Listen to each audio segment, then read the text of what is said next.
तर एक breaking news समोर येते। दुहेरी हत्येच्या घटनेनं सांगली हादरली आहे। दलित महासंघ अध्यक्ष उत्तम मोहितेंची निर्घुण हत्या झाली आहे। उत्तम मोहितेंच्या वाढदिवसाच्या दिवशीच त्यांची हत्या झालेली आहे।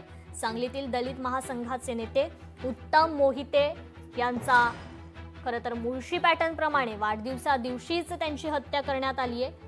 यातील हल्लेखोरावर मोहिते समर्थकांनी प्रतिहल्ला केला होता। यात गंभीर जखमी तो झाला होता। उपचारासाठी त्याला शासकीय रुग्णालयात दाखल करण्यात आलं होतं, तर तो उपचारादरम्यान त्यांचा मृत्यू झालाय। आज सकाळी शाब्या शहारुख शेख याला मृत घोषित करण्यात आलंय। गारपीर परिसरात मध्यरात्री झालेल्या भीषण हल्ल्यात उत्तम मोहिते यांचा जागीच मृत्यू झाला। मिळालेल्या माहितीनुसार उत्तम मोहितेवर शाब्या शहारुख शेख यांनी जीवघेणा हल्ला केला। त्यानंतर उत्तमच्या पुतण्यानं प्रत्युत्तरात शेखवर हल्ला केला असून शेख यांचा देखील यात मृत्यू झाला। या प्रकरणात 4 आरोपींचा सहभाग असल्याची शक्यता व्यक्त केली जात असून सांगली पोलिसांनी संपूर्ण यंत्रणा घटनास्थळी आता दाखल झाली होती।